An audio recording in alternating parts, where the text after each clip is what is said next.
Hey, making good people defenseless does not make bad people harmless. Gun control laws only dismiss the law-abiding. Think about it. All the regulations and restrictions around the firearms only make it hard for good people like you to defend themselves. So help us fight back and become a member of San Diego County Gun Owners.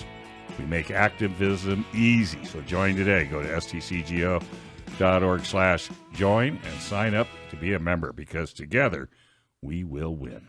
All right, today on the show we're going to talk to Derek LeBlanc, who's in the studio today with us from Kids Safe Foundation, all the way down from Oregon. Thanks for coming. Yeah, thanks for having me. You bet. We're going to talk about billy clubs. Dave, your favorite.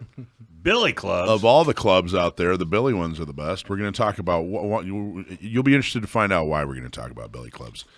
And then, of course, Amy Dillon and Shaky Dave are coming in to talk to us, and Alicia's coming in just a little bit. She had to run a strategic and tactical errand, so she'll be in here in just a couple minutes. We're all coming from the San Diego Gun Show. We'll definitely talk all about that, but I want to thank some people. It's very important to thank our title sponsor, USCCA. USCCA, you guys are the absolute best. You were the title sponsor of the San Diego County Gun Show, which yesterday and today. USCCA, you guys are awesome. Thank you, Adam, and your whole crew.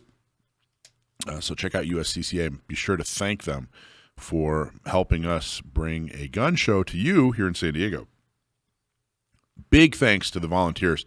We were just talking about that, Derek. Yep. The volunteers did phenomenal. You guys are fantastic. I wish I had a list of everyone's names so I could read it off, because you all deserve it. But oh my gosh, this show happened thanks to the volunteers. It was such a good experience for so many people, and that was a big thanks to the San Diego County Gun Owners members who volunteered to help make it happen. Big thanks to the San Diego Libertarian Party for sponsoring. Are we allowed to say Red Dawn yet? I think we're allowed, because we're not promoting it anymore. Blue Mist. Blue Mist. It's like a wine. So did you it's like a wine cooler. Did you like the movie? I love the movie. Let's talk about it in 2 seconds. Mike and Aaron Pettengill from Personal Protection Academy. You guys are awesome. Russ Theodore, you are such a huge inspiration to everybody. You're a member of San Diego County Gun Owners, and you donate so much so that people can have a good time. Condor Outdoors, you guys were great. Generous prize donations. 2 from 2C, Tuffy, Prairie Fire, Bull Safety, Seal One. Dwight from Seal One was there all weekend. Sure Shot, my buddy Phil in Oceanside. Mantis, Wild Built Tactical, you guys were wonderful. You guys sponsored, absolutely. Derek, you guys sponsored Kids Safe, which we're going to talk all about and how great that was. Of course, Kids Safe Foundation, and thank you to a great team in partnership with Arizona Gun Radio. All right. To answer your question, it was the movie was phenomenal. It was phenomenal. I believe it. And the part of the reason it was phenomenal is I think I don't know, kind of maybe understated or underestimated the talks beforehand.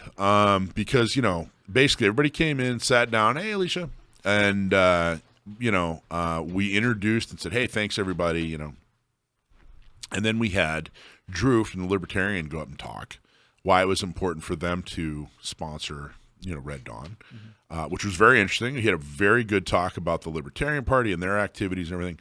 Jamie Franks, who is on Top Shot, he's an active duty chief in the Navy. He was a rescue swimmer, and now he's a hovercraft pilot, and he's an instructor with ASDS. And he's a fellow Red Dawn fanboy, and he gave some facts about Red Dawn and talked about why it was so important to him, and then we raffled some stuff off. And then I talked about why Red Dawn is really, it's more than just some action flick. It really was. Right. And the director is the reason, the writer-director, John Milius, is why. And people seem to really enjoy that. They enjoyed hearing about... Red Dawn was kind of a complex movie in a lot of ways, and I got to tell you, seeing it up on the big screen was a whole different experience. Than your phone? Than my phone. Well, you know what's funny? Okay, so there's one scene where Jed, played by Patrick Swayze, is on Partisan Rock, and Partisan Rock is where when some of their family dies or a loved one dies, they write their name on Partisan Rock. Mm-hmm. So there's one scene towards the end where Jed, played by Patrick Swayze, is writing names on Partisan Rock. I've seen this movie 150 times at least. Seriously, not not exaggerating.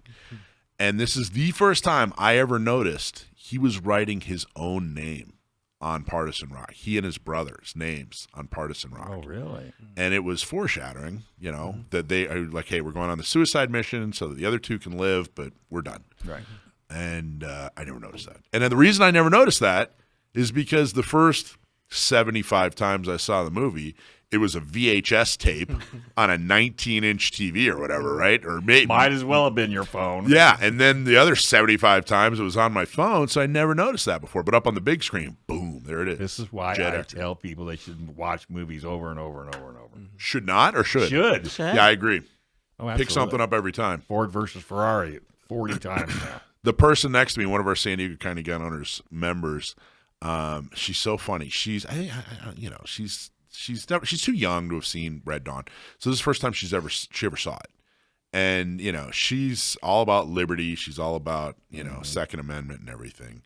And I told her, I said, yeah, she's part of the Libertarian Party. That's how she came to San Diego County Gun Owners. And I said, hey, you should come out. She's like, oh, all right, great. She came out. She didn't know what to. She's like, yeah, well, what are we watching? I was like, oh, well, it's actually the best documentary you'll ever see on World War III. And she's like, oh, all right, it's a documentary? Okay, great. Didn't pick up on the 3-part? Yeah. And so she's watching it for the first time. What was her reaction? She was like, this is the most intense movie I've ever seen in my life. And actually started crying a couple times. Oh, wow. And I said, yeah, it's a World War III documentary, and it's also a to-do list. Yeah, yeah. And she was all fired up, but I mean, that movie does not have a happy ending. Yeah, I know. So, I know. Anyway, it went really well. The movie went really, really well. I wish more people had showed up. The movie and the gun show. We're gonna talk about how great the gun show went, but I can't sugarcoat it. We didn't get enough people. We didn't get enough people. And it's interesting because Crossroads of the West usually had pretty good attendance, right? Yeah, but it was established. It was established, and things were waning. I mean, they had some slim weekends towards the end there. I get that. But this was so much more than a warehouse at Del Mar, right? Yeah. I'm not trying to knock. No. Crossroads, but our symposium and the meet and greets and the classes and the we had raffles and your experience with the BB gun and everything. And I can't sugarcoat. I want to talk about how great it was because it was great. We had tables and tables of guns, and it was wonderful. It was laid out great. I mean, the rain was a damper, but we didn't get enough people. Yeah. So I don't know if we're gonna have it. And KUSI came out.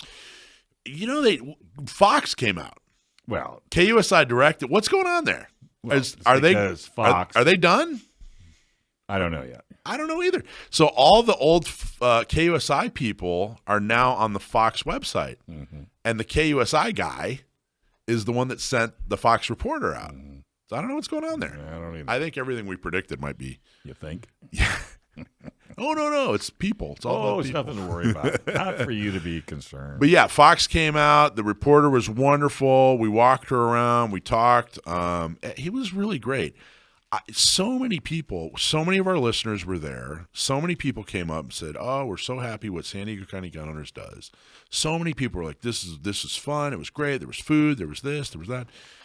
Everybody that showed up had a great time and had a lot of fun. And I just wish more of you out there had showed up. I don't know what else to do. We advertised the heck out of this thing, but I'll be honest. I think that might be it. Could be. That might be it. I don't think we can't. I don't think we're gonna be able to do it again. Can't do it for free. Hey, gun owners, listen up. If you ever have legal matters that involve firearms, you need California's best firearms lawyer, and that means John Dillon. He can help you with red flag laws, gun registration, gun transportation, or maybe you just need to know that your guns are California compliant. John Dillon specializes in California gun laws, so put his number on your phone right now, 760-642-7150. Go to the Gun Owner Symposium at the Gun Show to hear John talk on legal updates and 2A laws. It's John Dillon, California firearms lawyer. Put his number in your phone, 760-642-7150. Okay, Derek LeBlanc from Kids Safe Foundation. You came all the way down from Oregon, the great state of Oregon. The beautiful state of Oregon, and I know this is probably the rain you saw this weekend is probably the first time you've seen rain in forever. I know how dry Oregon can be. Yeah, absolutely. Wait, is that where the rain came from? Did you bring it with you? No, because I saw you guys were flooding ahead of time, so I don't think it was me. Well, thank you so much for coming, man. Absolutely. I loved your. I'd never seen your facility or your facility. Is that the right word? We'll call it that for All right. professional purposes. How cool was it? That was so neat. It's literally the best thing that best part of my job is introducing young children to their first experience with a BB gun. And so with this Daisy inflatable BB gun range that was sponsored by Wild Built Tactical, which they provided us the opportunity to come down here. And so I'm really thankful for their support. But we got to blow this BB gun range up, and we get to go through the 4 basic safety rules with the kids, and then they get the experience shooting a BB gun for the first time. So it's a really magical experience, especially being down here in California, because there's a lot of parents that don't think about talking about gun safety with their kids because of the restrictions of the gun laws, and which I think is very, very dangerous for the populace down here. And so it was great to kind of start having these conversations about why firearm safety for young children is important, and we made an impact. And I felt very fortunate for us as an organization. We actually went over 29,000 kids reached this weekend in San Diego. I got a picture I'm going to do. I'm working on the verbiage because it's a milestone, and I was glad to be here and experience this milestone here with the San Diego gun owners. Yeah, because it was a great event. It was well attended, and from what I saw. And you get great volunteers. And, my takeaway from this weekend is obviously I want to take what I've learned here from your advocates and your activists, because you guys are boots on the ground and you guys are doing the work. And so I know we wanted better numbers, but, take the positive. You still had a great group of people that showed up because they need the gun shows. Yeah. They want the gun shows here. And so you guys gave them that opportunity. So just keep. I know it's hard. Just got to work harder next year. Absolutely. Well, you're not next year, but maybe down the road. So let's talk about when I say your facility, it's like a think of Dave, like those jumpy houses, a bounce house, like a bounce house. You know what I mean? But it's like inflatable. Well, this is how long is it? It's about 40 feet with the tail. So 40 feet long. Yeah. And then how wide is it? So it's about 10 feet wide. So 10 by 40. Tall. So think of it like a 10 by 40 bouncy house. Yeah. Right. And they have like this little area, and the kids come up, and he shows them how to shoot, and they're using a BB gun. They're using a Red Ryder, and they get to take the target home.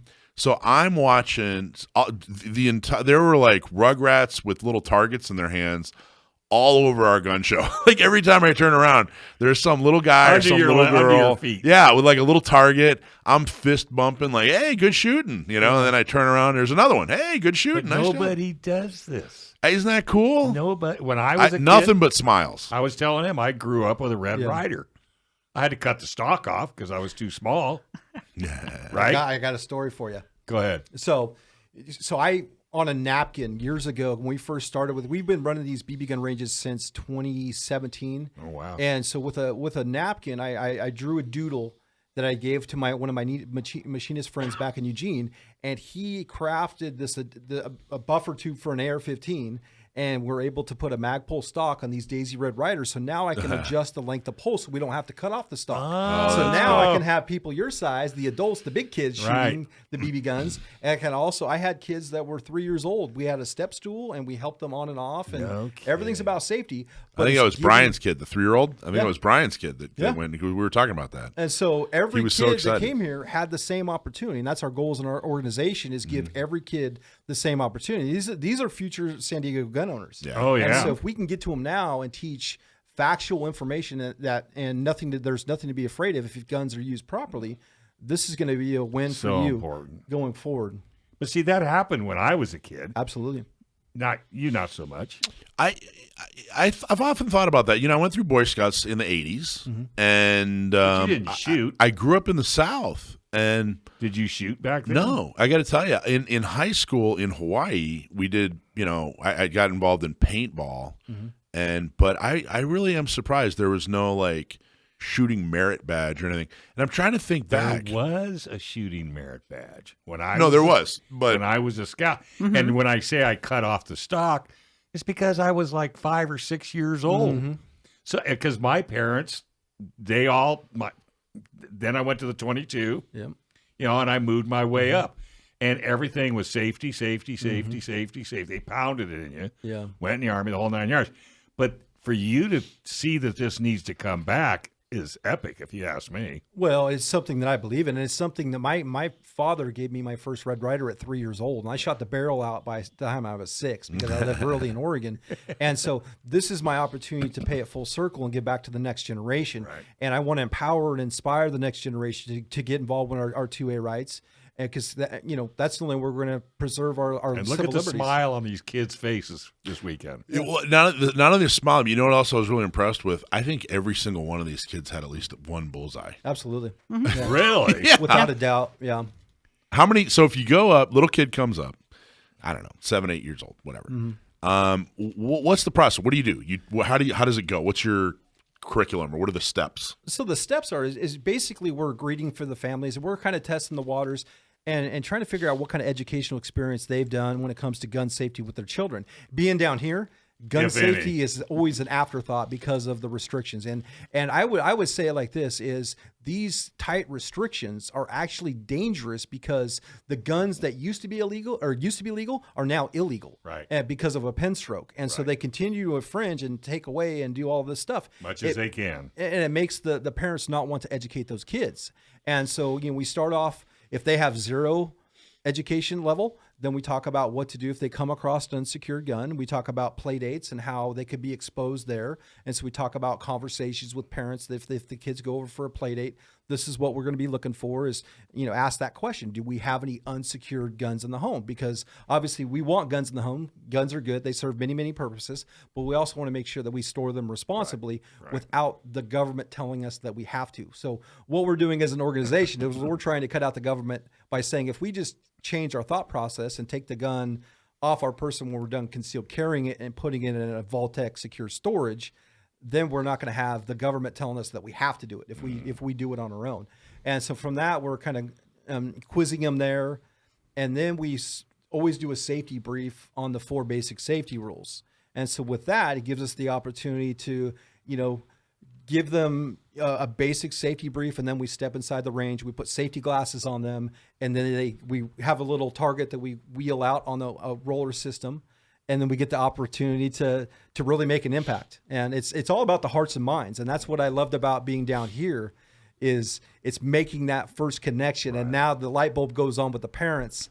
And now that's how we get those conversions. And those conversions, it's the goal of what we're doing. What we're doing is to turn those conversions into votes. And the votes are going to help protect and preserve and reverse. You think the majority of the kids were first timers? There was a high percentage of, absolutely. Isn't that the greatest feeling? It was amazing. I actually had parents that had never shot before, and they joined us, and just seeing the smiles on their faces. And so that's how it's hearts and minds.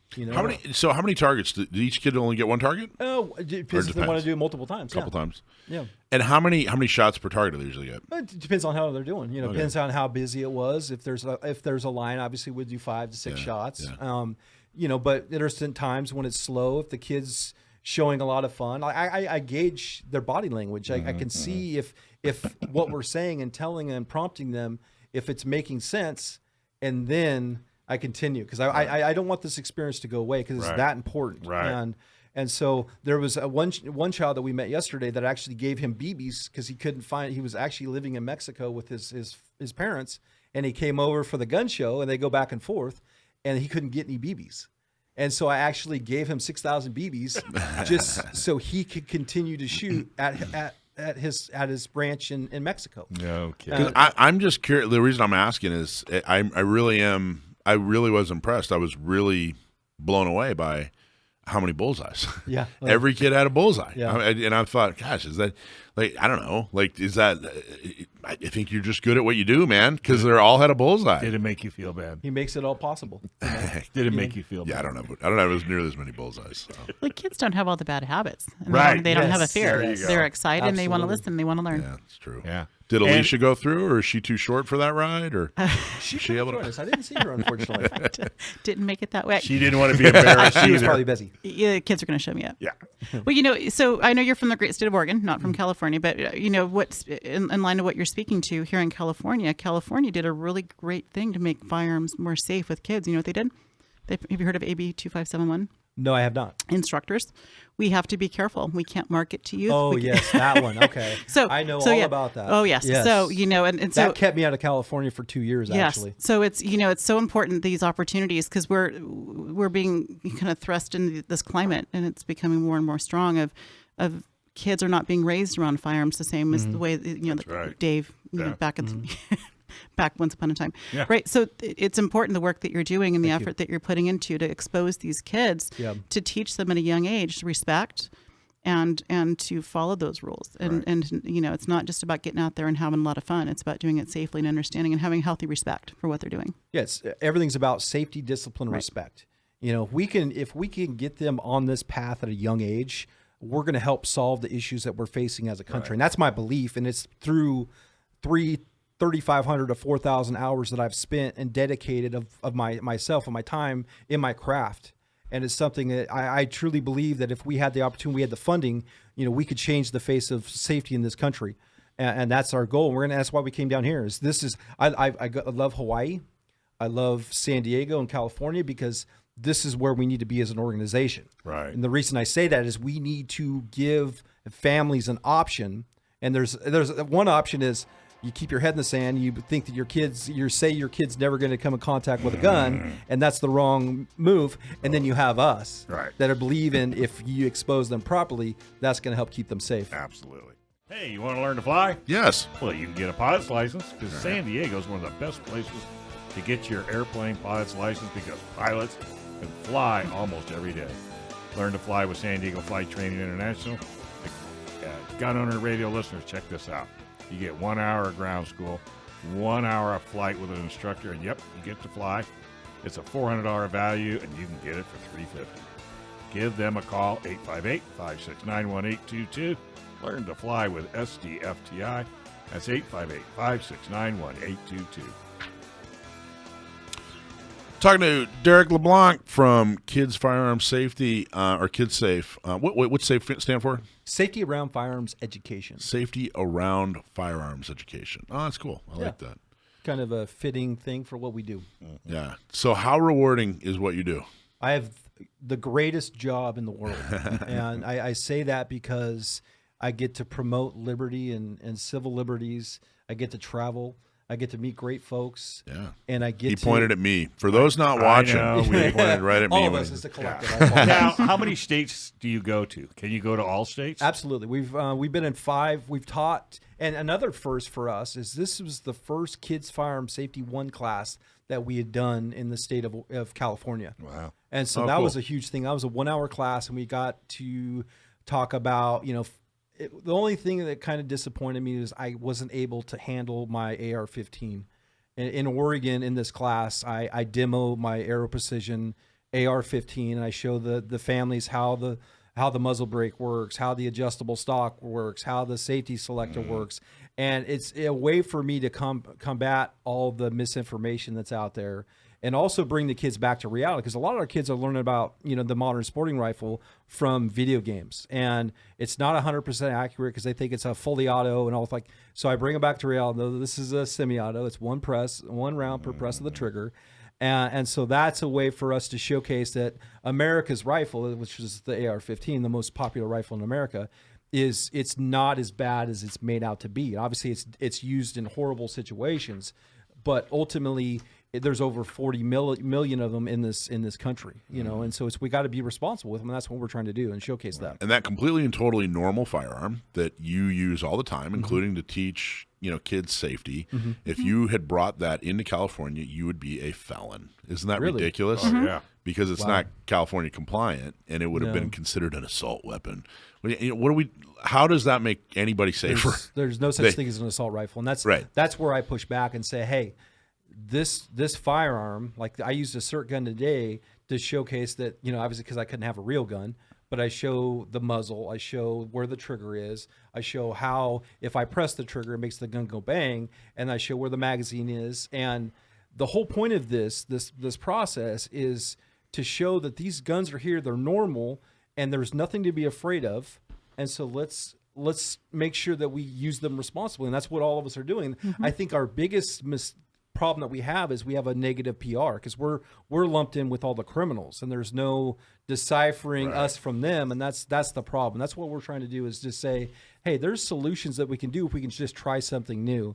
And we don't need a new law. We got 22,000 already on the books, and they're not working. So let's try something new. I'm sorry? We need new people. That is true.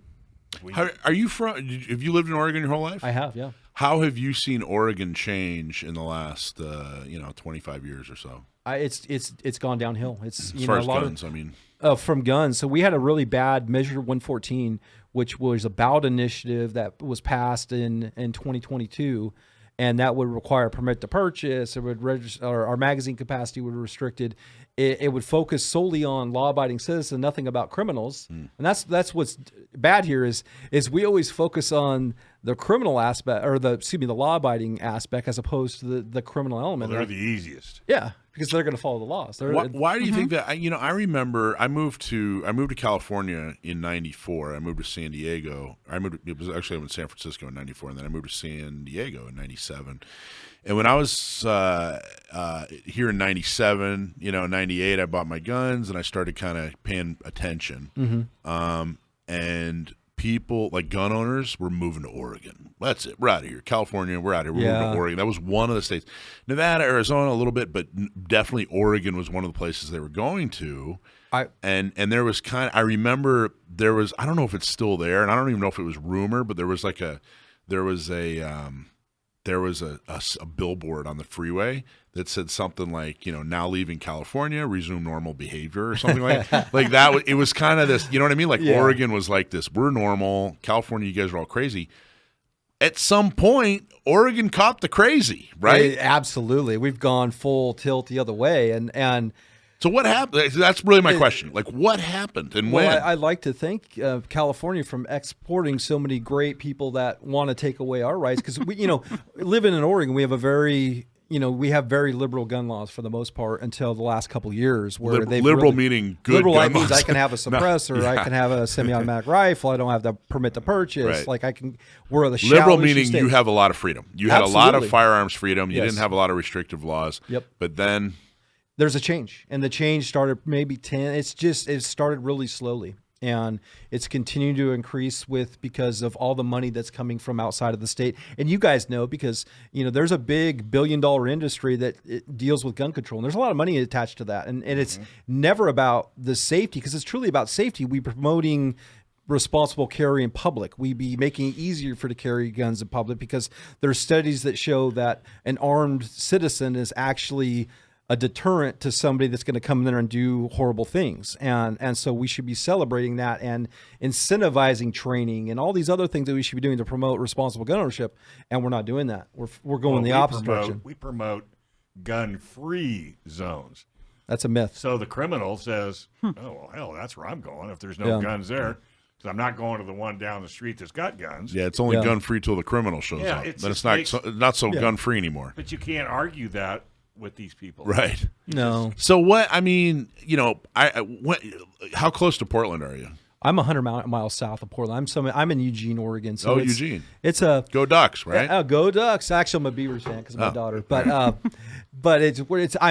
support them all. Yeah. And so Ducks, Beavers, Penguins. Easy. Well, I don't know if they're big. Right? Okay, so when did Portlandia come out? Which is funny. Portlandia is hilarious. Like 10 years ago? Yeah, probably. I haven't watched it because I live it in real life. So I'm just really trying to, I don't know, maybe we don't know. Maybe there's not an answer, but it seemed like Portland was quirky Yeah. But then it just like when did it just go overboard? Like I'm really trying to pinpoint. Yeah. Like, did you guys like a tech industry that moved in or something, or did something happen? And then we've kind of pushed them out because of all the homelessness and mental health issues and drug abuse. It's methamphetamine and heroin's decriminalized there, so it's like if you need drugs, you can go get drugs, and then we wonder why drugs is what all this bad stuff happens. And so my biggest thing is our guns really are really important right now, and it's for my safety, it's for your safety, it's for the safety of our families, and we're all trying to do the right thing. We're not trying to break laws. We're not trying to do things. We just want to be left save alone. lives. Absolutely, and save our own lives because it's our responsibility. I know. So how do people that are listening, because we're podcasted all over the place, Okay. so if somebody was interested in getting you to come to maybe their gun show or their event, how do they do that? So you can find us on our website, kidssafefoundation.org. There's 2 S's there. You can also find us on social media, our Facebook page, our YouTube page, and we share lots of content. Everything we put out is all positive. Like we don't want the doom and gloom. We want to put good stuff out into out of the universe because that's what we want to attract, and that's how we make a difference. That really is. I got to tell you, that's one of the most important things. Is because what you're doing there is changing the messaging is so critical. Changing the the look of the community or whatever, the perception. Every study out there has shown that like for example, CCW holders. Are more law-abiding than the general population. They're more law-abiding than law enforcement officers as a group. You know what I mean? We're the pillars of society. But meanwhile, anytime there's a problem, the fingers get pointed at us. And we're like, wait a minute, we're just living our life and obeying the law and being good people. Well, okay, it comes back to that PR problem that we have, and that's where we're trying to kind of showcase that there are options for families when it comes to the safety of their kids, and it comes through education and making sure that they know the right things to do. But when has a law-abiding gun owner presented bad PR? Well, I don't know if I don't mean to interrupt you, Derek. He asked you, but I don't think that a gun owner has. They just the bad guys project that image on the gun owner. I don't know. What do you think, Derek? Well, I think we could do better. Like I get Google alerts. I have Google alerts set up for keywords every day. I get a report at 8 p.m. And so I see some of the stuff that happens around the country, and it's an unsecured firearm that a kid gets in contact with. So when I talk about PR, if we could police our own and we could do better, that would help all of us because that takes the ammunition away from. And I say that air quotes there is against us. Well, I agree because you probably just nailed that right on. You're exactly right, Derek. It's exactly. And so I watch those. I study them. I look for trends. And the hardest part that I have right now is getting good data. It's being corrupted by Gun Violence Archive, Moms Demand Action. Every town are now starting to create their own data, and now it's starting to be cited by law enforcement and the government. That's really bad because it's skewed. It's not the entire picture when it comes to gun safety, and so we have to have a part of this conversation. And it's through personal experience, professional experience, and it's through having 21,000 kids come through that BB gun range all over the West Coast and giving them their first experience. And I can show through just hard work and determination that this is going to do more to help society than anything else. And the only thing I can leave with your listeners is to don't give up. I know everything's really tight down here with legislative, but get involved. Join San Diego gun owners. There you go. Thank you. Volunteer. What'd you do? Take him to dinner? It sounds like I got to. That's all he ever said. And then get involved. Get involved. And give a donation to Kids Safe. You guys are doing fantastic work. So they're going back tonight. They're going back. They just came down to spread the good word, and now they're going back tonight. That's how hard they work. He just wants to get out of California. He's tired of all the weird. He wants to get out of here. What's next on the calendar? So I'm going in front of a city. I have a class that's sold out on Wednesday night in Albany, which is north of my house. It's the Albany Police Department. So I have 55 kids signed up. So I'm going to hit the ground running. I'm going to unload the van, and I'm going to pack back up, and I'm going to go reach those kids in Albany. And then the following week, I'm going in front of a city council because there's an ordinance that I don't like that says that I can't shoot BB guns in their city limits unless I get approval from the city council. And so I'm going to go in front of their city council. Invite him to your program. And I'm going to present what I do. And I'm going to get a 7-0 in approval. And I'm going to get a permit. And I'm going to shoot BB guns in their city limits. There you That's go. what I'm going to do. Awesome job, Derek. What's your website? You can find us on our website, kidssafefoundation.org. Kidsafefoundation.org. And that means Cool, he man. takes donations. Thank you very much. Yeah, we're a 501c3. We'd love to have Whatever your it support. takes to get you down the road. Thank you so much. Next time he can Awesome. fly, he doesn't have to walk. Well, I was talking about that last time with my volunteer. That 10 by 40 bouncy house is a heavy carry-on. Yeah, it sure is. Well, yeah, but at least he gets to sleep in it. You at just night. slap some wings on that thing and fly it down. Put it in the water. Oh yeah, you could row it. Yeah, you can row. I know how to get it down here. I'll freight it and I'll fly down here. I talked about last night with my volunteer, Hey, my board member. California's huge. You got a lot of ground to cover. Absolutely, we're going to do it. Hey, Riverside, San Bernardino. Even with the Bruin case, the gun grabbers are getting even more desperate. Let's face it, all these laws disarm only the people that would use a gun to defend themselves, fight back, and do something to defend your Second Amendment right. Join Inland Empire gun owners right now. We're growing the 2A community and are getting more pro 2A officials elected. Membership is only $10 per month, and joining is real easy. Just go to iegunowners.com/join. Dave, your dad was a cop, wasn't he? Yes, sir. You know what a billy club is? I got one. Don't say that. No, I you have don't. one. No, you don't. You don't Oh, have that's one. right. I don't. No, You no, don't no, have no, one. That's a wicket. Yeah. You can't just go buy one of the, the billy clubs with the little side thinger. You know what I mean? Like the old, 1980s cops and whatever used to carry. I don't think they don't know they do billy clubs anymore, do they? No. You see cops with batons or whatever anymore? Don't they use those? They're expandable batons. An asp. Yeah. There's an Hey, asp on that? easy. Is that what she said? There's a P on there. So You did what? you can't buy those. I remember trying to buy one? Yeah, in the late 90s. They're like, oh, you can't. That's illegal. I remember going to California police equipment. You couldn't buy it. So, but the Second Amendment doesn't say you have the right to keep and bear guns only. It says you have the right to keep and bear arms, and that's definitely an arm. So our next guest is somebody that we do not have on here nearly enough, and he does amazing work in the legal field, and he's just an amazing guy, and I just respect him so much. Alan Beck, attorney, how are you, man? Hey, I'm doing well. Thanks for having me on. You bet. So, big Billy Club victory, right? Yes, sir. So talk a little bit about that. What's kind of give us the the gist of the case? Like what exactly happened? What was decided, or what was the case about? So California has a prohibition on billy clubs, and billy clubs are a little bit more than just a policeman's baton. Yes, they cover the collapsible batons, the traditional stick batons. But this law has actually been used to criminalize basically any bludgeon that a person could have for self-defense. And so, for example, a baseball bat, if you have it for self-defense, say in the backseat of your car, that you can be charged with billy club offense. I've dealt with people that have had simply normal just sticks that they were using, they typically would be using for hiking. They say the wrong thing, and turns out they've got a prohibited billy club because they wanted to have it for self-defense, say to protect themselves from wild dogs while they're hiking.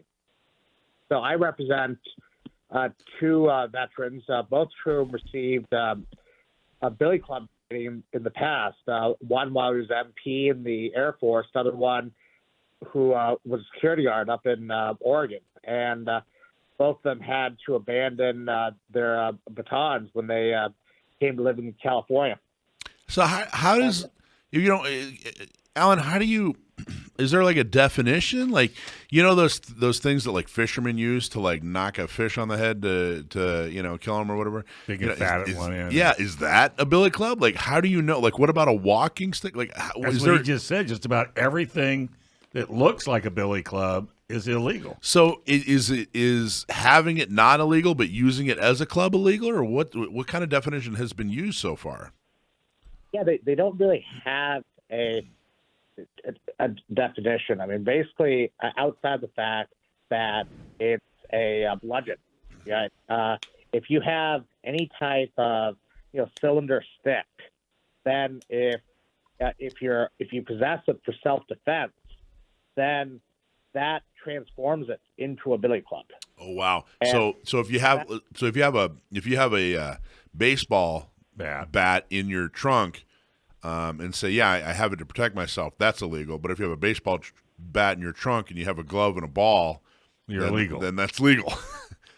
yeah, and that's sort of the hideous thing about this law is that it's extremely vague. It doesn't put people on notice of what is actually prohibited, and it's been used for decades by the various police departments to get people in trouble when they want to get people in trouble.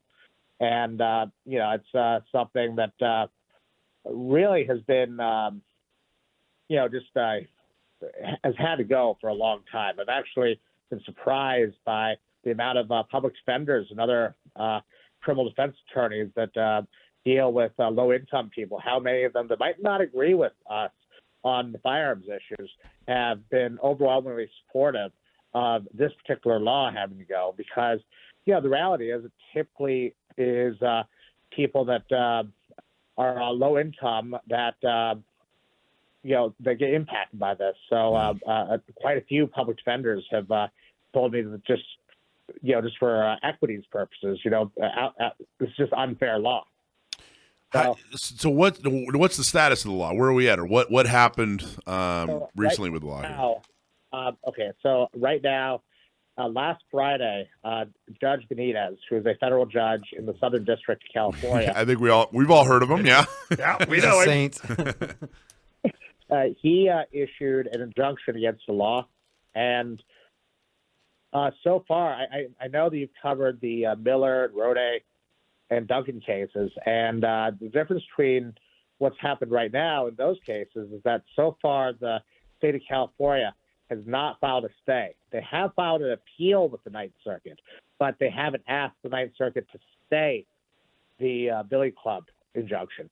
So that means for right now, the Billy Club law is gone. Nice. Now, Congratulations. It's been a week, and I'm sort of if they end up filing some type of stay, I'll be very surprised as to why they waited so long. So I'm cautiously optimistic they've decided they're going to not seek a stay with the Ninth Circuit. I think partially that might be because they want the Miller case to decide the issue of arms here in the Ninth Circuit rather than the Billy Club case. So they know that the Billy Club issue, look, if you have a right to own a handgun, as the Heller court said, it doesn't make a lot of sense that you can't own a billy club. A handgun obviously is much more dangerous. Well, what's next? Bow and arrow?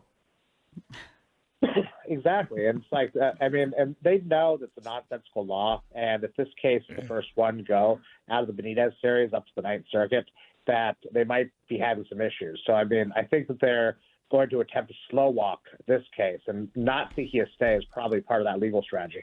So, Alan, I have a question. Is a SAP in the same category as the Billy Club, or is that going to be under a different law? No. That is it's part of the same criminal statute, but it's a different section of that criminal statute. Okay. So, SAPs are still illegal. Did you say staff? SAP. SAP? What is? I don't know what that is. Spell it. What are you saying? SAP. SAP. I don't know what a SAP is. It's almost like a little mini weighted paddle, kind of. It's Like your mom spanked often you made out of with? leather. Like what your mom spanked you with? A leather paddle? What's going on that side of the?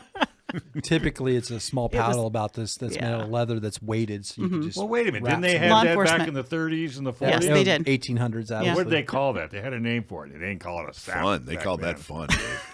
Yeah, I know. But, they would, like if someone was going to roll you. I honestly don't know what you're talking about at all. I can't. It was an fathom. old law I might have to enforcement. Google it here. It was an old law enforcement. Law tool. enforcement Yeah. officers used to carry around Yes. a weighted leather paddle. Yes, they did. Yeah. I don't know what's going on here anymore. I feel so innocent. I think that the SAP ban is unconstitutional, and at a later date, it's going to be ripe for some type of challenge to it. But it's from our analysis, the issue that impacts the most people is the billy club law because it's so vague, and moreover, there's also the issue that in order to find something that's protected by the Second Amendment, you have to find that they're in common use for lawful purposes. Mm-hmm. And, I think all of us know that a collapsible baton, is commonly owned throughout the United States. So before we go, so was the case that you made that, hey, this is just as important a Second Amendment issue as any firearms case, or was this a case like, hey, it's vague and it's unconstitutionally vague, or was it, no, this is an arm protected by the Second Amendment? No, we brought a Second Amendment case. And congratulations, that's awesome. Yeah, and it's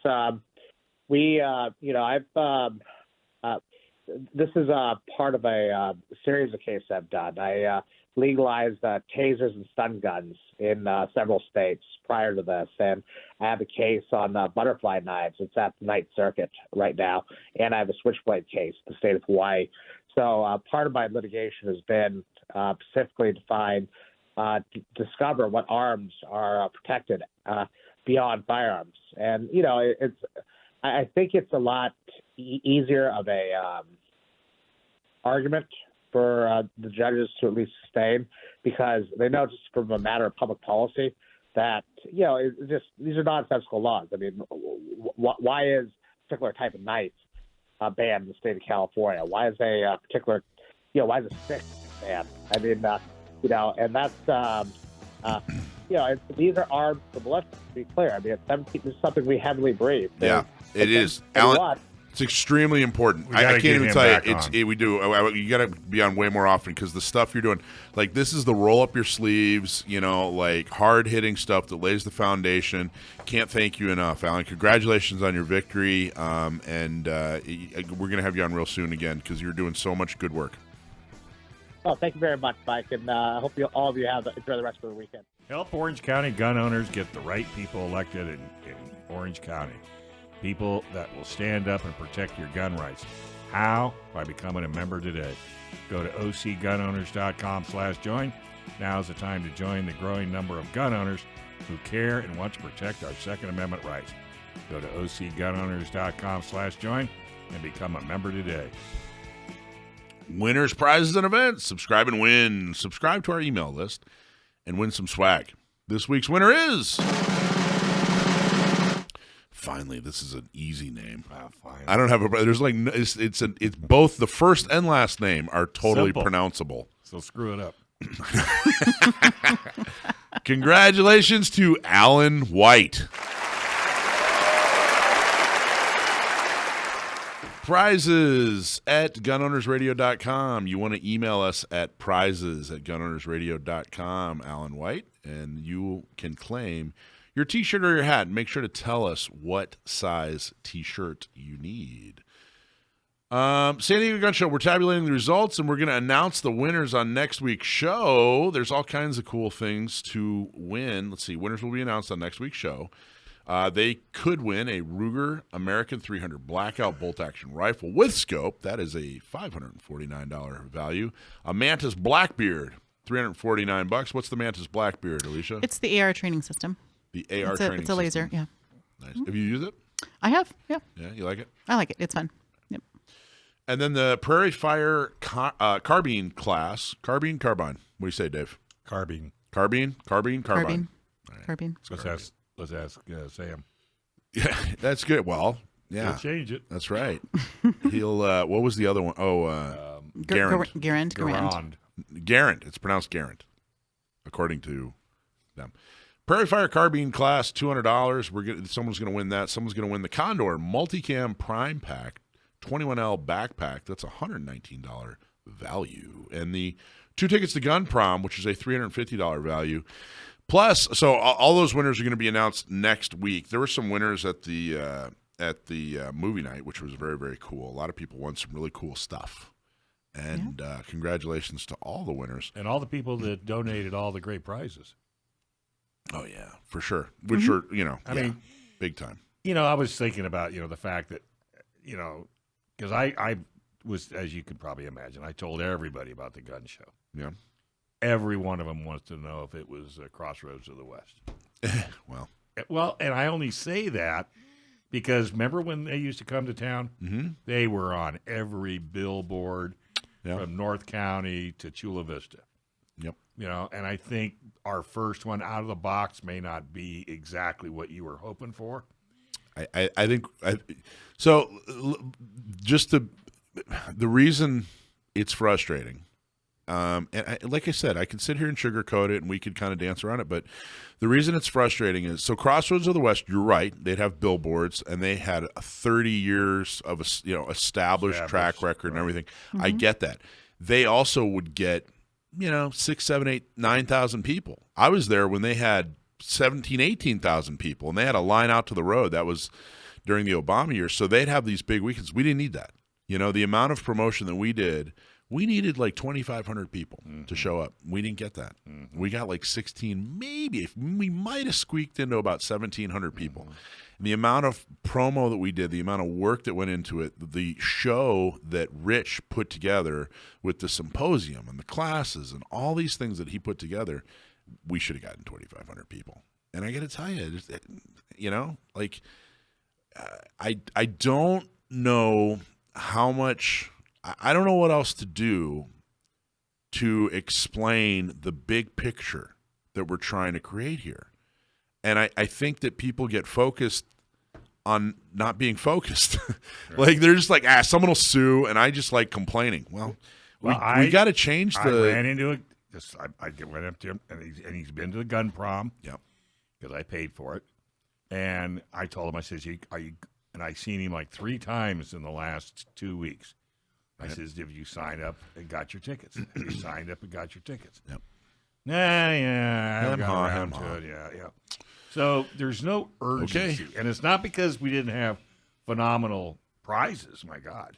I think the program, it's just the people who went had a great time, and the program was great. We just need more people, man. Right. So we got to figure out a way. And I got it. So one of the things I talked about was, so let's take that Red Dawn movie, for example. Mm-hmm. Okay, so we showed Red Dawn on the big screen. It's a 40-year-old movie. Most people have seen Red Dawn. Right. Well, why are we going? I could see Red Dawn on a DVD or whatever, right? And it's not like we charged, we charged $25. There was a discount, go, it was $20. We got like 93 people. We needed 400 or 500 people. Mm-hmm. And here's the deal, like let's say a pro-abortion group, however you want to phrase it, mm-hmm. showed Dirty Dancing. Mm-hmm. And Dirty Dancing is as pro-abortion movie as Red Dawn is a pro-Second Amendment movie. It is a very good comparison. In fact, they both have Patrick Swayze and Jennifer Grey in it. It is a very good comparison. Had some, pro-choice group rented out a 500-seat theater, showed Dirty Dancing, and said, hey, we're doing a fundraiser, they would have filled up, and they could have charged $100, and they would have taken all that money and gone and done good things with it. Mm-hmm. And we couldn't even get 100 people mm-hmm. to spend $20 or $25 to go see, Red Dawn and listen to some speakers and maybe win some prizes.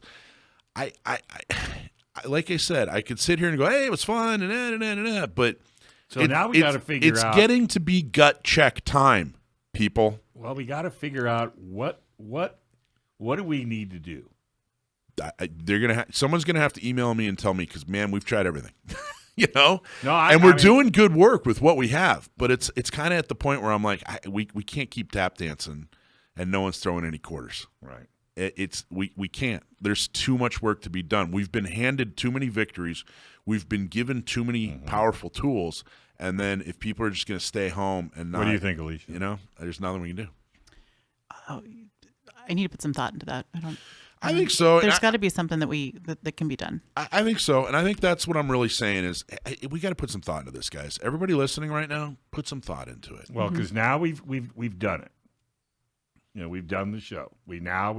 That is done. Now we have to figure out what do we got to do to make it better. Maybe. I mean, we gotta kind of sort it all out. I don't know if we're going to be able to afford to do this again. Well, no. I think not at the level that we had originally thought. I think that a future gun show that we're a part of, is like 50-50. We got to look at the numbers and really see, but if it doesn't pencil, then it's not worth it. I don't think it penciled. So But maybe, it feels maybe it's just once a year. I don't know. We'll see. But if we put it out there, people, hey, the gun show, we're all mad about the gun show. We want a gun show, and for years gosh, and as much as everybody complained about losing the gun show, so you never know it by. I don't want to sit here and be a total downer, but I do think, Alicia, I think what you just said is right. I got to give it some thought. That's what I need everybody to do. Yeah. Give a little thought. Like what, If you didn't come, why? Like what would have made the difference? I think what the conclusion people are going to come to is there has to be a decision in everyone's soul, and you got to decide. Hey, you know what? I need to. This either important to me or it's not important to me. Right. Because all the folks that came this weekend, it was important to them. Right. And there was so much goodwill and good feedback. So if it didn't matter to you, or you didn't come, or you made the decision not to show, or whatever, I think you need to think about some things, because man, there's a lot of people that are trying. Because there are a lot what's of people going to putting happen a lot of work in. Is all of a sudden you're going to wish you came. Yeah, I've long said that it's the problem isn't the people that are doing bad. No. The problem is the people that are doing nothing. Right. You hit it right on the head. Hoo-ha! Hoo-ha! Hey, not me. It's for women, by women, and is designed to help women. Yes, it is. With training, purchasing a gun, getting a concealed carry permit, and guess what? It's free. And if you're a woman or you know a woman who needs help, have her sign up and we'll give her the help she needs. To sign up, go to notmesd.org. Okay, you know what projecting is, right? Like when you know what I'm talking about? If I say someone's projecting, are you familiar with that term? They are speaking loud. Oh, sorry. Not exactly. Do you know what I'm talking about? Like if I said, "Oh, that guy's totally projecting." Do you know what I'm talking about, Dave? Yeah. What's your name? Who are you over there? That's Ralph. Ralph. Yeah, I know. Leather paddle over there. That's me. Alicia, do you know what I'm talking about? Like yes. Someone projects. Like if someone's like, if someone thinks everyone's a liar, it's because they're a liar. Absolutely. You know what I mean? Yep. Like someone that lies all the time is like, oh, that guy's a liar, right? Yep. Somebody who, that's projecting. When you're taking something about yourself and projecting it onto somebody else. And, I think it's always interesting where, we look at anti-gunners. And we go, what are they talking about? Like, why do they have a problem with me carrying a concealed firearm? Or why do they have a problem with me owning an AR or something like that? I'm not going to hurt anybody. Like, what are they thinking? Like, I don't understand. And I've long thought that there is a percentage of anti-gun politicians who are projecting. In other words, they don't like the idea of you carrying a gun for self-defense worries them, because they are actually dangerous, violent, hotheads. So they're thinking to themselves, well, gee, if this person carries a gun, they're probably going to shoot somebody. Where, no, I'm not. Like, why would you suggest that? And the reality is, because they're the kind of person who doesn't have enough respect for life, who doesn't have enough decorum to properly live in society, they are projecting onto gun owners. Meanwhile, statistically, like I said in the last segment, it's like CCW holders, for example, commit fewer crimes than the general population, commit fewer crimes than police. So, we've been talking about her a lot. Monica Stepp. Monica Montgomery Stepp. I always mess up her name. You totally do. I wasn't going to help. You were just you weren't I was going to let you wiggle all the way out of this one. Monica Montgomery Stepp. Can't say it 5 times fast. So now you'll remember. She was on the city council and then just got promoted into the county board where it was Nathan Fletcher's seat. She had a nice little moment in the spotlight, and I thought I'd play it for all you wonderful people here. Let me play it. Hold on one second. With that. I'm truly struggling with it. And yes, Consuelo, you are shaking your head. We can also talk outside. I have no problem with that, and you know that. Because what I have to say, I don't want to say up on this dice in this mic. No problem talking to you as well, okay? So you don't have to make those faces anymore. We can talk outside. Okay, so I support item number 13. All class. What the Wow. hell? All class, huh? That's Fanny. And yes, Consuelo, you are shaking your head. We can also talk outside. I'll play it I again. have no problem with that, and you know that. Because what I have to say, I don't want to say up on this dice in this mic. No problem talking to you as well. Okay? So you don't have to make those faces anymore. We can talk outside. Okay. So that's Monica Montgomery's step. That's her "Cash Me Outside." I moment. was just gonna say. How about that? I was just Did you gonna watch say any, that. Did you watch any of the Fannie Willis I coverage? don't know who that is. She's the Fannie DA Willis. that got herself in a little bit of hot water by. Oh, but she was the same way. It's for an crazy. elected this just happened. This is an actual elected official on the county board of supervisors who just told a someone in the audience to basically step outside. Yeah. Could you imagine if Supervisor Joel Anderson had said that, or Supervisor Jim Desmond Just think had if said somebody that? took her up on it. Well, I don't know if they took her up on it or whatever, but I mean, all class. Monica, you've been a county board of how long? supervisor. You've been there for like 5 minutes, and you're all class for doing that. But look, this is somebody who is anti-gun. She just voted for a whole package of anti-gun laws, and like I said, you kind of you start wondering, like, I don't understand why are they saying that gun owners are dangerous, whatever. Well, because she's the kind of person, who when she disagrees and gets frustrated, tells someone to step outside. And I got to tell you, the CCW holders that I know, people who get their CCW, gun owners that I know, they're the pillars of society. They're the mature adults. They don't cause crime. They raise families. They pay taxes. They abide by laws. They don't. They're not violent towards people. So it's no wonder she thinks guns are dangerous or gun owners are dangerous. Because she's the type of person that this is how she handles frustration. So let's all go to her next meeting and sit in the audience and make faces. Which, by the way, so all the You're tempted. I've been there. Believe me, I've already been there making faces. All these districts, all the rain that happened and flooded, these parts of San Diego, and it's like, wait a minute, why do these parts of San Diego, they never flooded before, not like this? What happened? Well, come to find out, all the drainage, all the infrastructure was completely ignored. Sure. And so they had like trees growing in the drainage system and stuff like that. So that's why it flooded. That's why these people lost their houses. Sure. That's why these people were on their roof in San Diego. We've never seen anything like that Never. in San Diego. That's her district. Is it really? That's her district back in when she was on the city council. It's still her district under county board. Right. But good job promoting her. Absolutely. Clearly somebody who's competent and is looking out for her people. And now she's on the county board, doing anti-gun votes and, telling people to step Fletcher outside. should be proud.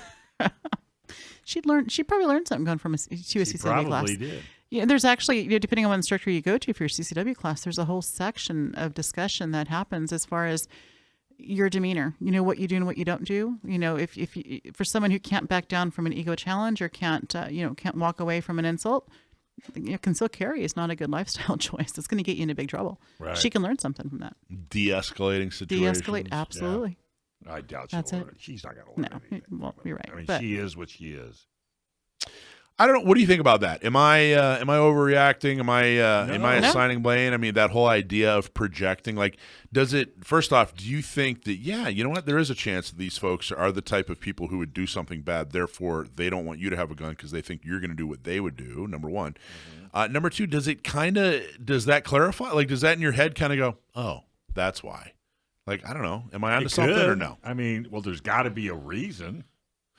I Yeah. mean, either that or somebody pistol whipped her when she was a little girl. I mean, I guess that's true. one or the other. I don't know. Alicia, am I onto something? Is that a good thought, bad thought? Does it provide clarity?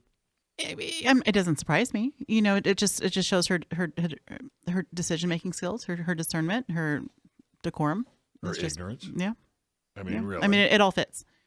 And for her to be in that position, it's one thing you can say, when you hear hecklers screaming at politicians, 9 times out of 10, the politician's pretty cool. Yeah. Holds his cool, doesn't say anything, doesn't threaten to drag you out in the front yard and Yeah. what have you. Right. That right there, she just totally blew it. I think so. And there are, listen, I've seen people on our side blow it. But I think there's a couple things. I've actually pulled people aside, and said, "Hey, appreciate you coming down, But maybe if you phrase it the way you phrased it, this might be the consequence. How about phrasing it this way?" Right. She didn't do that. Well, but the other thing is the difference between her and someone, with public comment. She's an unelected politician from the dais. Mm-hmm. Someone in public comment. I think there's a different standard. I think So I'm not saying it's okay. Hey, if they're if it's public comment, then it's okay for them to act a certain way. What I'm saying is, we just expect more from a politician, from a leader, especially 2.5 months into her job. It's a 4-year commitment here. Is this getting worse? Yeah. If you're just now flipping out because somebody made a face and now you're going to cash them outside? I mean, that's completely. I got to tell you, our voter guide in Tuesday's last day to vote. Mine's filled out. I'm walking down Tuesday. Good. And there's some important things to vote on with our voter guide. But one of the things, and you can't vote on this on Tuesday, but come November, we endorsed Kevin Faulconer. And Kevin Faulconer was the mayor of San Diego, and we really sat down and took it seriously and vetted him specifically on firearms. So we know he's a competent candidate, right? The guy's been elected to city council and then mayor. We know he can win. We know he can do the things it takes to win. Mm-hmm. And so we really wanted to vet him on what's he actually going to do for us when it comes to Second Amendment. And there are so many things that need to be undone on the county board. Mm-hmm. Nathan Fletcher, and even before Nathan Fletcher, there were some laws and regulations put in place at the county level that we need to undo. But I got to tell you, right now, Monica and her, step outside attitude, that she's the majority. Mm-hmm. And getting Tara Lawson-Raymer kicked out and replaced with Kevin Faulconer, everybody's focused on Trump and the White House and these people actually affect your life, San Diego. Well, these are worse than Trump or Biden. I think it more of an impact. More of a daily impact, right. for sure. Without the things that you do on a daily basis. Mm-hmm. So, we're really going to start ramping up, especially after Tuesday. And, one of the races we're really, really going to concentrate on is Kevin Faulconer. Mm-hmm. We've got to change the makeup of the county board and get it back to sanity, get it back to pro Second Amendment. And, we want to make sure that Nora Vargas and Monica Montgomery Stepp, we don't want them to have influence, say, nothing. We don't want their craziness to have any impact on our county. How do they even get elected? It's because if they're that screwed up, evil wins when good men do nothing. Yep. Yeah. That's how.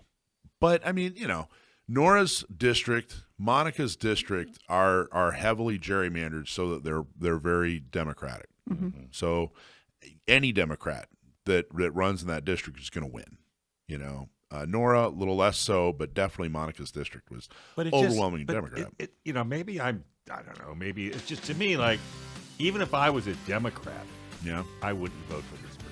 I don't know. There's some Republicans. I don't understand.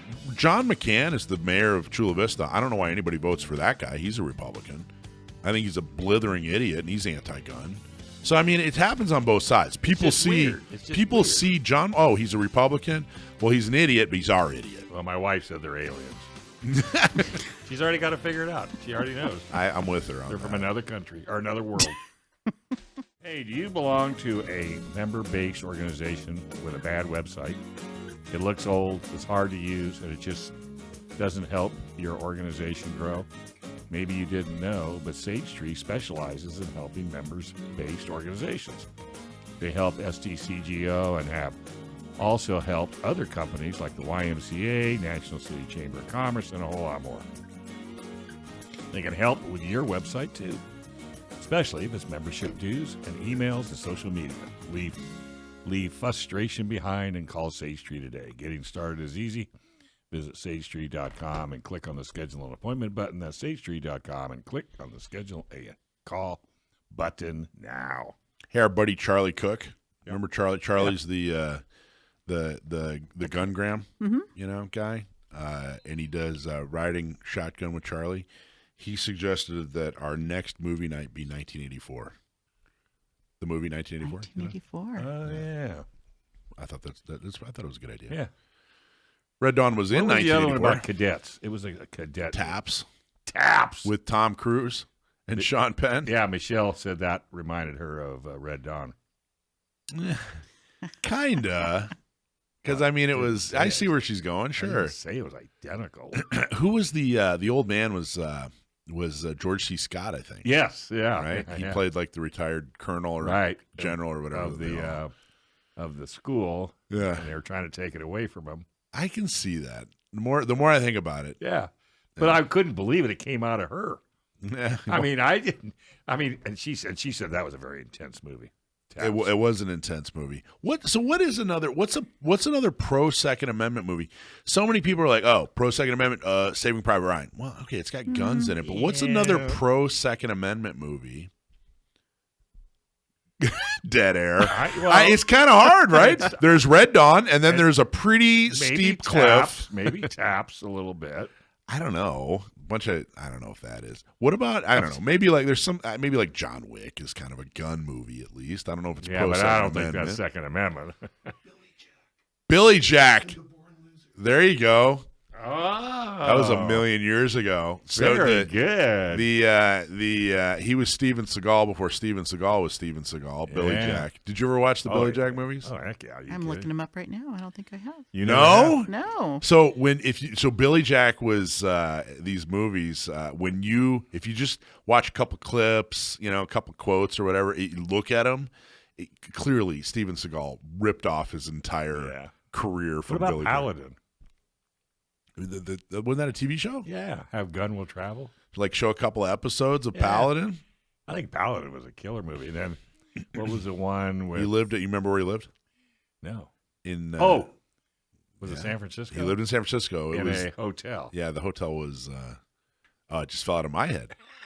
Yeah, there it goes bouncing down the counter. I hate it when I ask trivia questions and then immediately forget the answer. Yeah.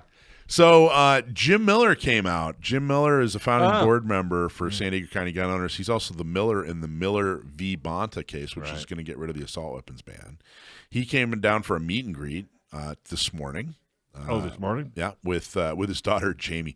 Do you remember the video at Gun Prom? Remember the Gun Prom video, the queen of Gun Prom? So that's his daughter, Jamie. Right.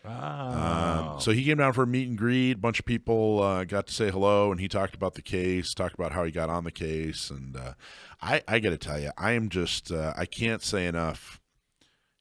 Years ago, if someone had said, hey, Mike, you're going to get a chance to help with the lawsuit that's going to get rid of the assault weapons ban. Yeah, isn't that pretty cool? And the named plaintiff is going to be a school board member. Yeah. Could not be more perfect. I love it. Me too. So Jim was there as a meet and greet for that. But remember, Jim's another race we're going to focus on. We need to get Jim reelected to his school board.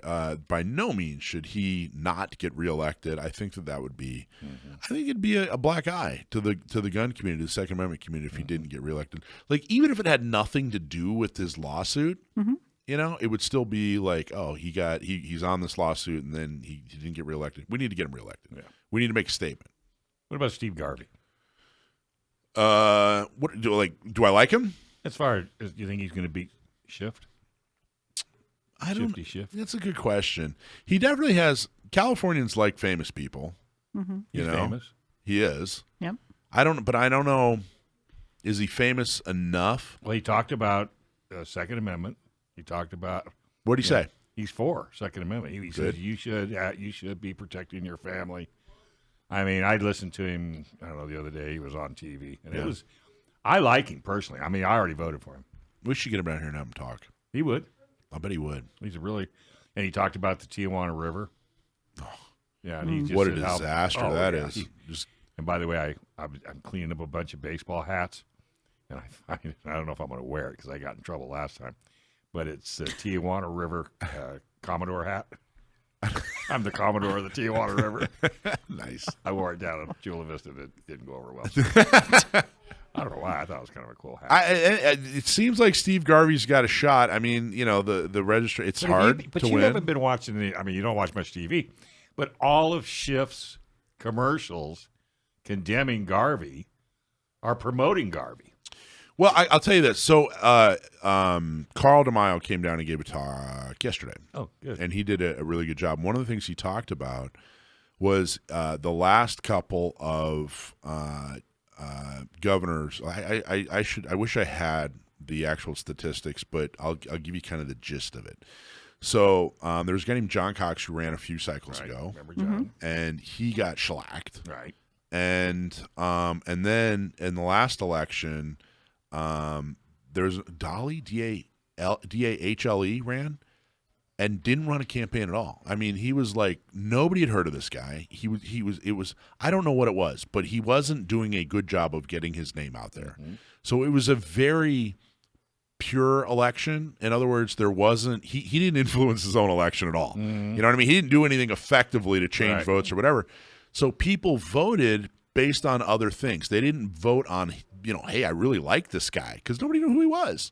They knew he was a Republican, and then they had an opinion on Gavin Newsom. So if you liked Gavin Newsom, then you voted for Gavin Newsom. If you didn't like Gavin Newsom, you voted for the other guy. In other words, there was nobody who showed up because, man, I got to vote for this Dolly guy. I don't know who he's running against or whatever, right? It was very much a pure well, it's kind of like that one back east where that guy spent $340 and got and won. Yeah. And won.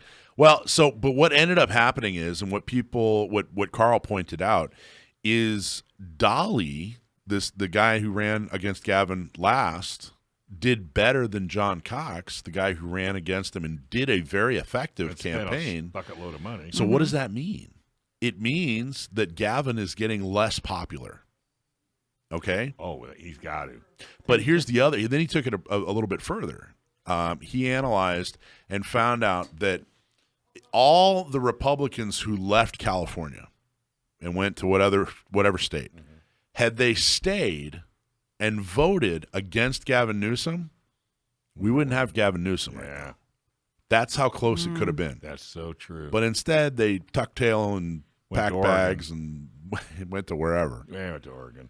I thought that was pretty fascinating. I think it is. What? And he got it. He's a deep thinker. Oh well, not only that, but he did the research enough to where he got it down to the decimal point.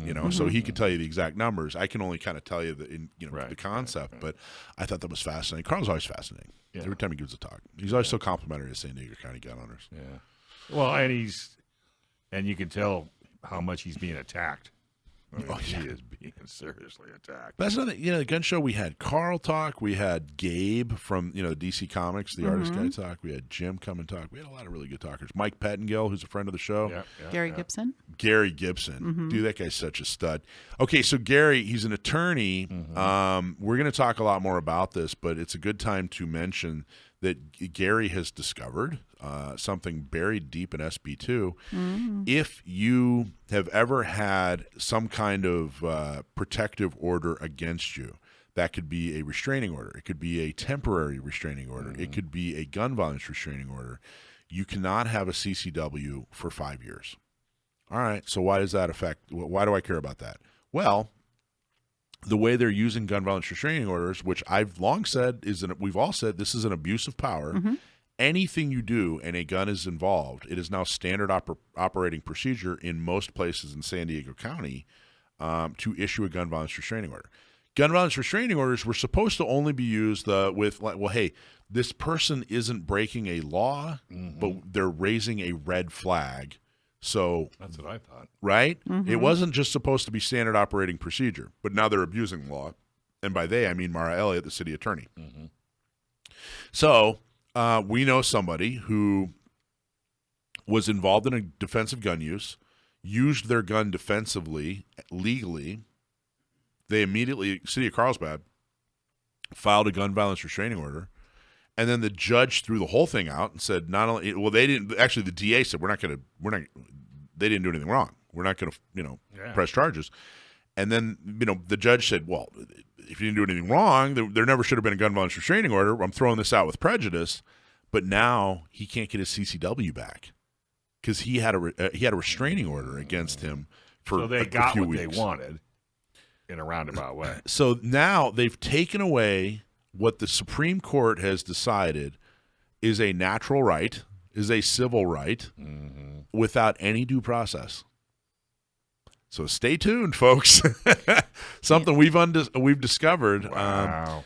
So I think that's another piece of SB2 that, of course, needs to be fought against and hopefully win. But that was Gary Gibson discovered that. He's just a great guy, great attorney, amazing. great guy. He's doing really great work.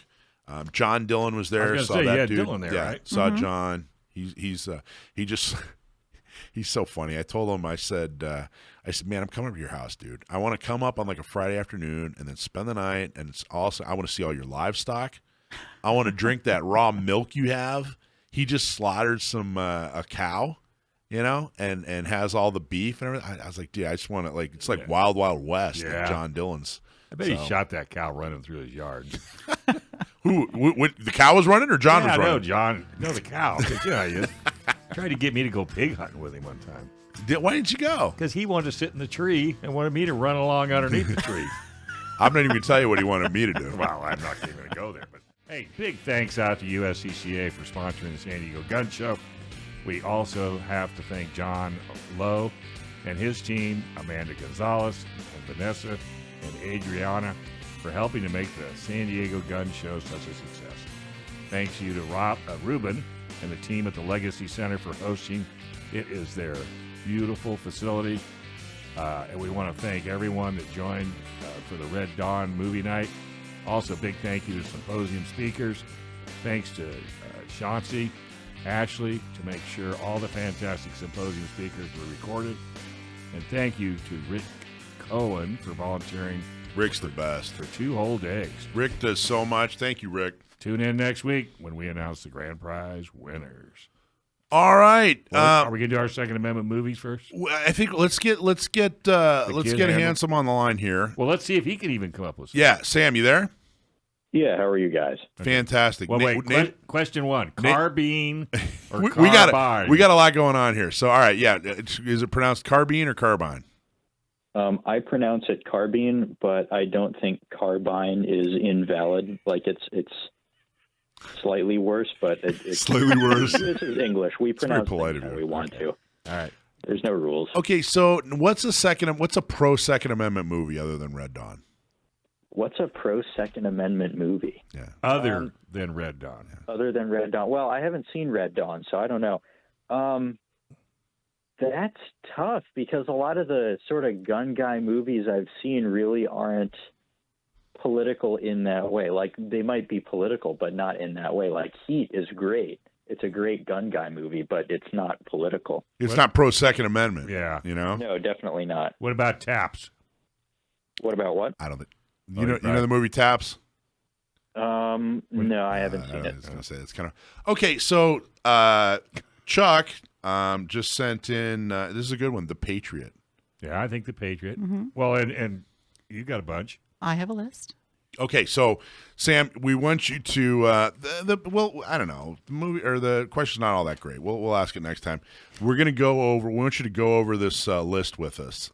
So see go how many ahead. of them you've seen. She found online a list top 10 Second Amendment movies. We're gonna kind of give it a thumbs up or a thumbs down. Go for it. All right. So at number 10, we have Red Dawn. Obviously a thumbs up. Right. Thumbs up. Number 9.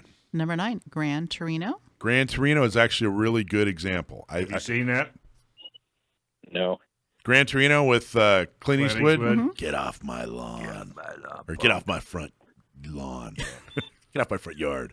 He had a nice Torino, too. Yeah. There you You go. haven't seen that? I can see that. He fought back against a gang because Yeah. he was, armed. All right, what else you got? Number 8, The Hateful Eight, and it says that it's Tarantino's newest.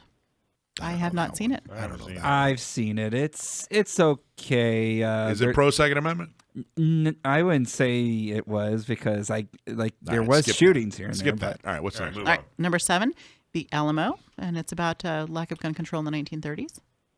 Did you say the Alamo? The Alamo. Wait. You're talking about the Alamo with Davy Crockett? You can't. Oh, no, It's from a list that I didn't put together. But it's a it modern, says the it's a Alamo. modern Alamo, but it's not that one. I don't know. It's what probably that not is. the one that you're thinking. Sam, what do you think? Did you see the Alamo with, Let me look it up. Or, no, that was just Alamo. It wasn't Keep going the down the Alamo. list. Yeah, keep going on the list. All right, on the list. Okay. So next up on the list, we have number 6, Shooter. Absolutely. I You don't think that was a Second Isn't Amendment? that pro-Second Amendment, though? Yep. I mean, I know it's big about shooting, but And is conspiracy theories. it? Yeah, and conspiracy theories, but does it have a pro-2A message? So Sam nailed it. So this is kind of the problem is With Second Amendment movies. like, well, it's the problem with finding Second Amendment movies. Is a gun movie is not a Second Amendment movie. Right. Nobody's done necessarily. a real Second Amendment movie.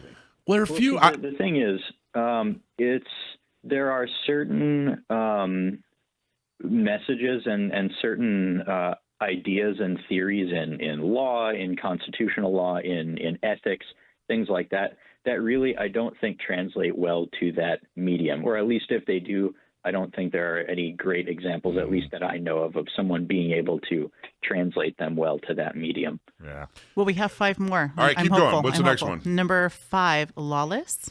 I don't know that one. Yeah. It says it's Think Bonnie and Clyde with more guns.